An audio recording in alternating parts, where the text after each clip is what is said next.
Well, that's how we practice today. So we'll make decisions tomorrow and make and finality in the lineup, but that's how we practice today.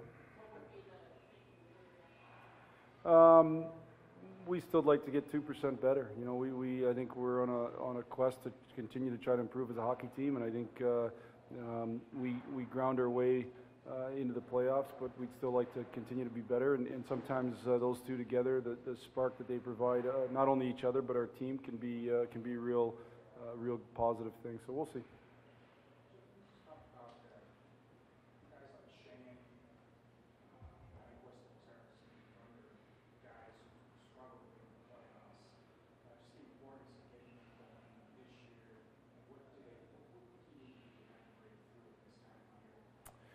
To be honest, it's each year's different. Each year's its own, takes on a life of its own. So they need to execute at a high level, no different than they need to at any point in the year. You know, they're different players in terms of what they bring to the table, but all of them need to make sure they're doing a good job skating, doing a good job winning puck battles, and execute. I don't think there's any magic necessarily when it comes to the playoffs. We talk about getting the best from everybody, nothing more, nothing less. We don't need Superman efforts, we just need everybody's best. And if we get everyone's best, we think we're a real good hockey team. Jeff, what have you liked about Shea here in the last couple of weeks? Look at the numbers, and the batters, yeah. Seems like he's been more active. Yeah. I'd say he's got a little extra jump in his step. You know, he's a big body, and so sometimes through the course of the year that can wear on you. It's a lot of body to carry around the ice, especially 200 feet, the way that he plays a complete game. And so, you know, I think through the course of the year that can. There's probably times where he doesn't have as much jump, and he's had great jump here, I'd say, over the last month. I think he's really skating well, and when he skates well, he just gets himself just a little bit more involved. He's in the forecheck, good stick on puck. He's winning puck battles. He's got the puck on his stick more, and when he's got the puck on his stick, he's got a real good ability. He can really protect it well and can make plays in small areas. So the other thing I'd say is he's provided a good net front presence. That's one area as a team I think we've improved in, and he's certainly been a big factor in that.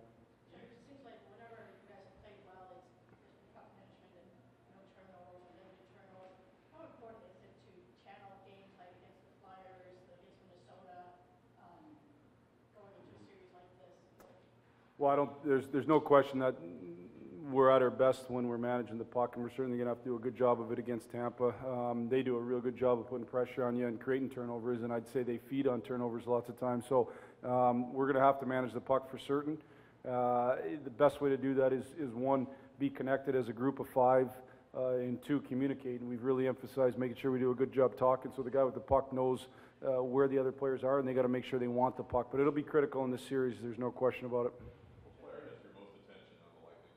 Excuse me? What player has your most attention on the Lightning in your preparation? Well, I don't know that I'd choose one. I don't think you can. I think it's too much of a team game and too fluid of a game to just say we got to shut this guy down or whatnot. And I'd also say the Lightning are extremely deep, especially up front.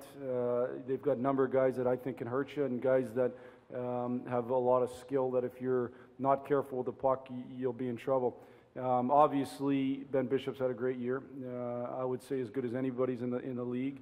So we're going to have to do a real good job of taking away his eyes, which isn't easy to do with as big as he is. We're going to have to do a good job of getting to seconds and getting to thirds and getting those opportunities.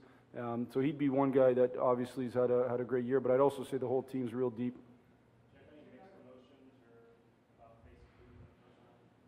No mixed emotions. I know for certain I'll want the bragging rights come the summer, so it'll be fun. You know, I've faced against friends at different times in my career, whether it be in pro hockey or college hockey or junior hockey, and Coop, certainly him and I've had a couple different series where we battled, and it's enjoyable to compete against somebody that's a good friend.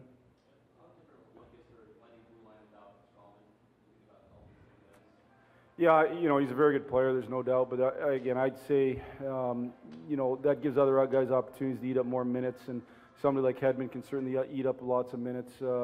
There's no doubt Stroman's a good player, but I'd also think that they're going to have six guys that are, or 6 or 7, depending which way Coops decides to go, dressed that are good enough to be a real good decor.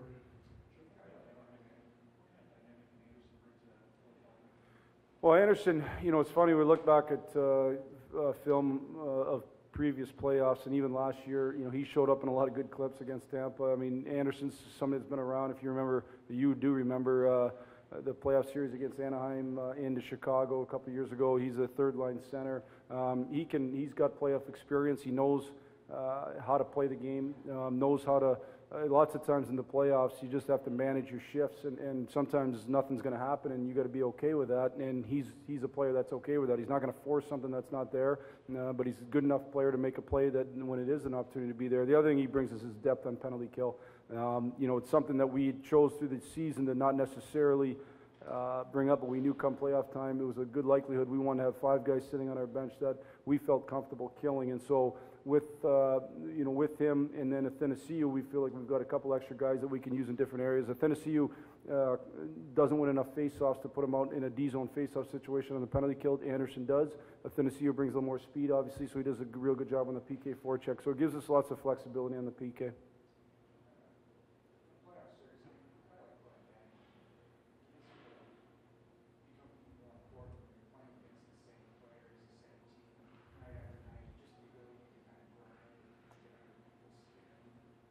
I'd say he was last year. You know, I think if you ask Tampa, he was a big factor in the series last year, and he's been used at times a little differently this year than he had last year. But he makes huge impacts on it. I just talked about faceoffs. We've used them a ton here in the last month, making sure that he's going out in any D-zone faceoff situations, whether it's to win it or just give us another real responsible defensive guy.